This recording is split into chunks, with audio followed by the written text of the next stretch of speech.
like. Okay, let's unscrew these, and then I'm gonna have to set you guys down here for a second. This thing's heavy. I mean, the whole thing's heavy. When I purchased the thing, I left for a half hour, come back, and it was on my front porch. I grabbed it. I couldn't budge it, and then I felt bad for the person that brought it. And I'm like, man, I wish I'd have been here to help them. I felt bad. That thing's heavy.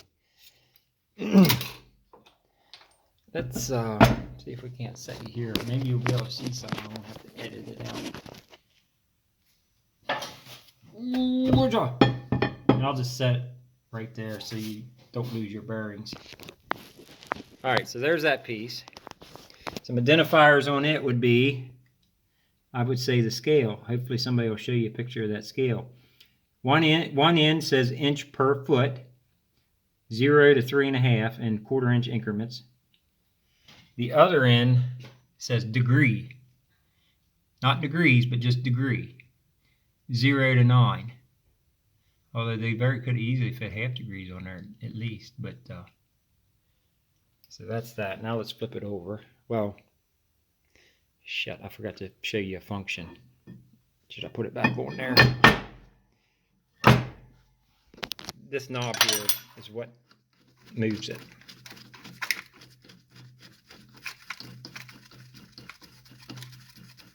All right. Set it down here again. All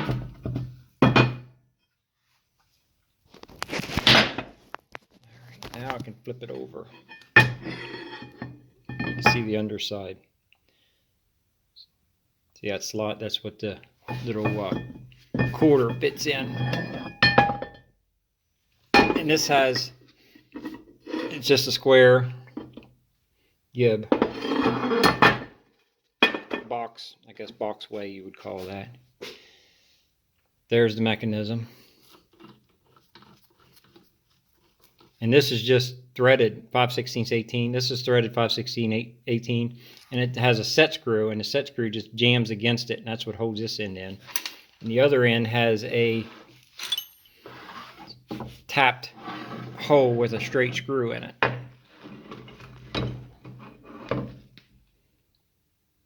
And this is your tape, your angle way. Drawing a blank here, people. Rabbit, whatever. I forget what they're called. So yeah, that's the underside, and they're at an angle, both sides, and that's what these go in.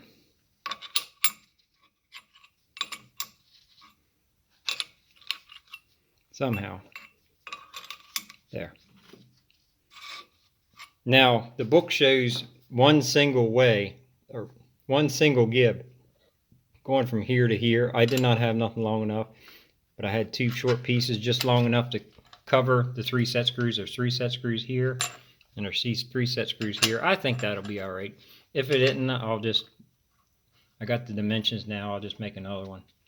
I think you can buy cast iron off of like 10 pieces like this in 1 foot increments off of McMaster car. Let me show you some dimensions on the last 2 items I took off, I guess. That's the top piece.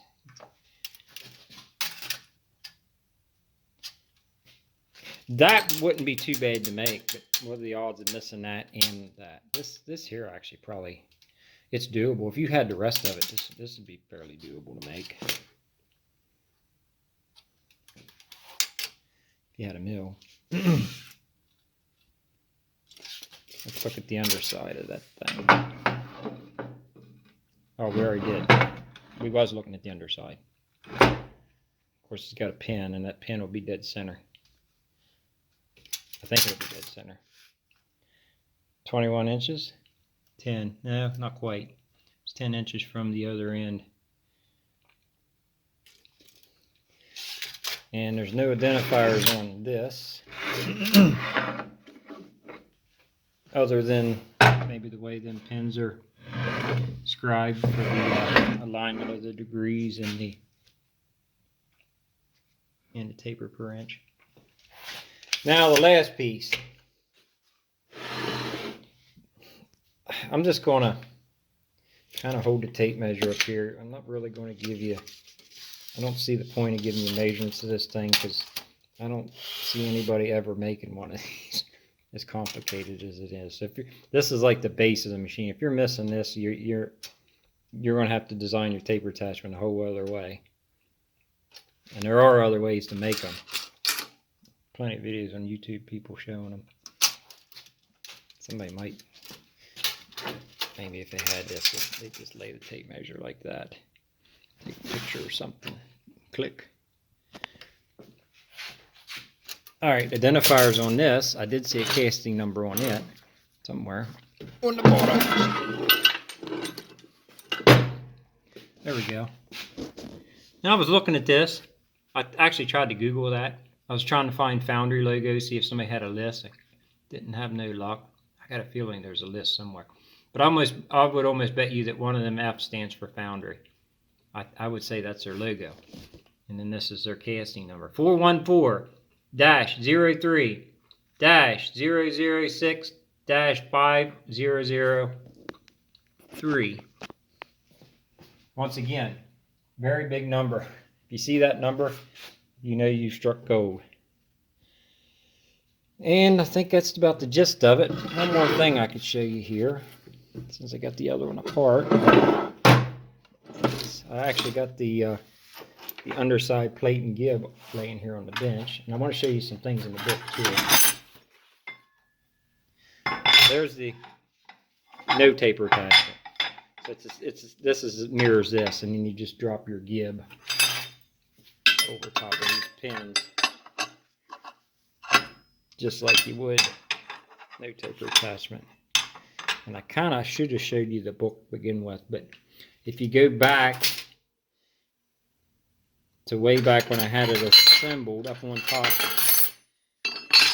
top of this stuff, this is where your guards went. And there's actually some real pictures in here. So I'm missing this one. There's another one here. There's a large, medium, and small as far as the widths go. And they all telescope into each other. So there's the big one. Over here's the medium one, and there's the small one. That's what I'm missing, and I'm going to attempt to recreate them. And if we go back here to the last page, you can see number 10, number 9, and number 12. And the book is not very helpful. 10, rear guard. 9, guard. What was the other number? 11. No, I looked the wrong one. 10, 9, 8, no. 7, no. 12. 12 is the other one. Guard. So, it doesn't really help you. Now, some of these washers, though, it does. It actually gives you the sizes. And that all bolts on right to here.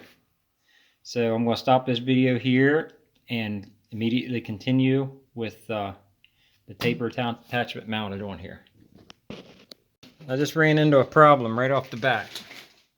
The first problem is I had to take all my digital readout linear scales off, and I'm going to have to redo them. Well, I didn't have to take them off, but I had to unhook where the travel part was, both on Z-axis and X-axis. I had to take X-axis clear off. So, but the problem is if you look in this hole here, that's a 7/16 14. See how close to the top of the hole that is? I can't get that bolt in. I managed to get this side in, but it was close. So, and you can see it's flush. Yeah, I'm double. Yeah, it's flush.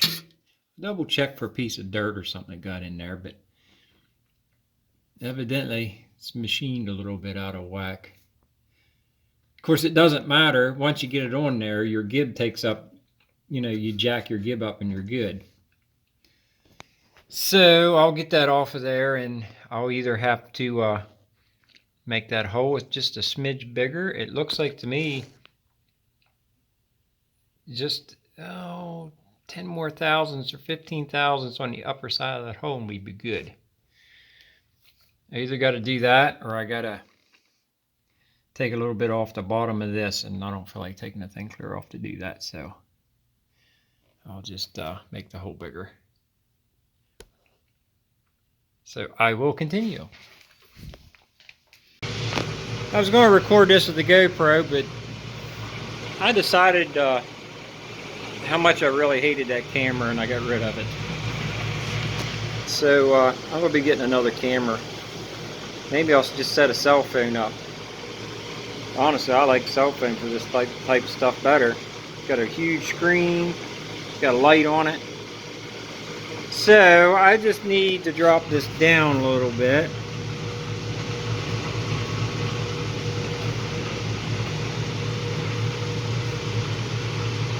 I'm just gonna eyeball it.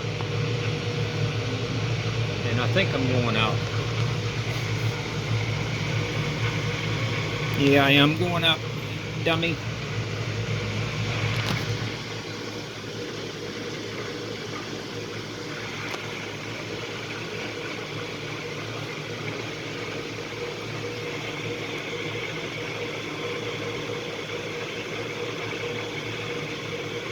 That should solve my problem.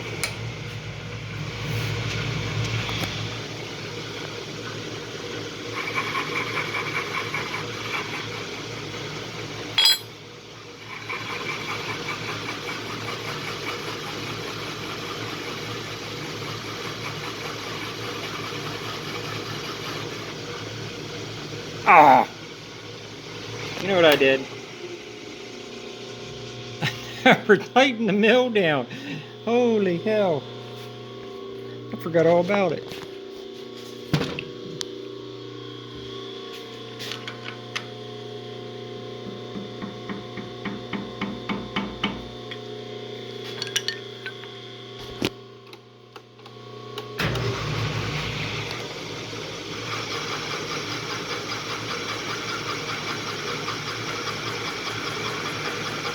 Dummy.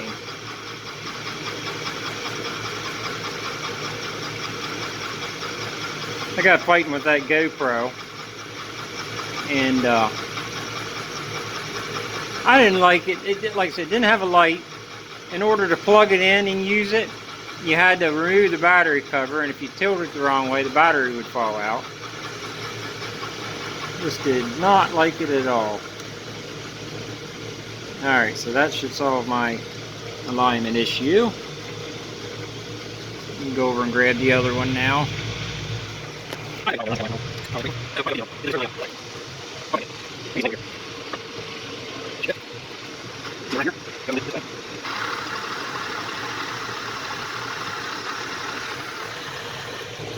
Alright, problem solved. Well, here we are about an hour and a half later. All got it on there, all ready to roll. Been messing around with it and kind of got it figured out how the mechanism works. And I actually found a couple, I've already figured out a couple mistakes you can make. The first is, when you're, right now I don't have the clamp tightened, and I actually found this out by accident. I mean, I wasn't doing anything. So it's not cutting a taper right now. Kind of lay that there to help you see it move. See how it's not moving, it's staying put when I move Z-axis the carriage. But I want you to watch a mistake you can make. See where I laid that chuck wrench? If you start cranking it back, look at this, watch this. Now this is a perfect world of events here. Now see it catch that screw? Now watch. Watch this gap. See that? Look over here. See it moving away? So, and there's no way to completely disengage it to keep from doing that. I guess that's why people unhook this and flip it up around out of the way. As long as you don't lay nothing on here, you're alright. Although, if you was doing a good bit of machining and left chips build up here, maybe I'm thinking it's possible chips could get in here and move it, and even if it just moved it a little bit, it would really throw your dimensions off if you're trying to take a straight cut. The other thing I realized is, let me go ahead and lock this, and then we'll take a cut. But I'll show you one other thing I realized, or two other things.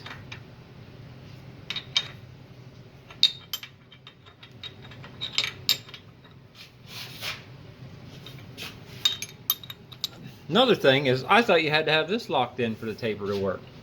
But as you can see, I just got it to work without it locked in.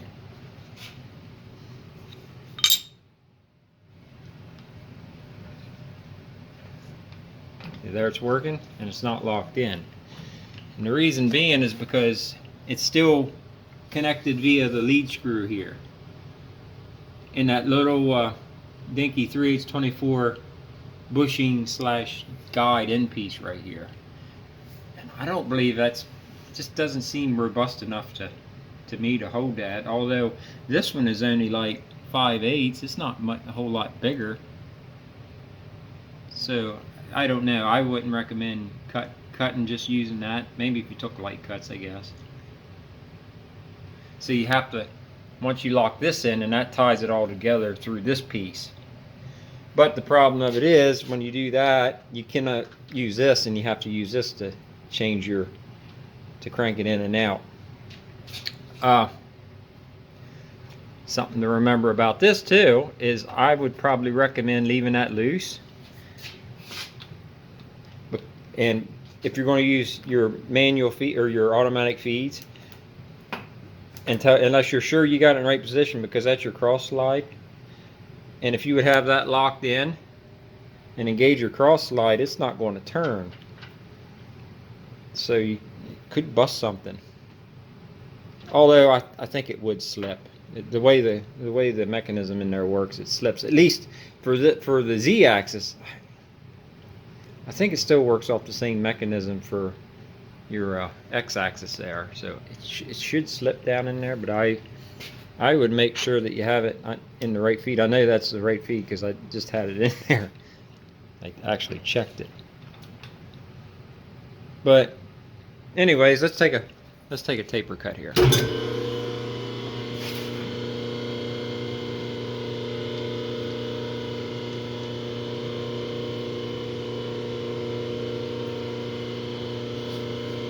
I'm gonna have to take a few cuts on this, get that straight part out of there.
Does a really nice job.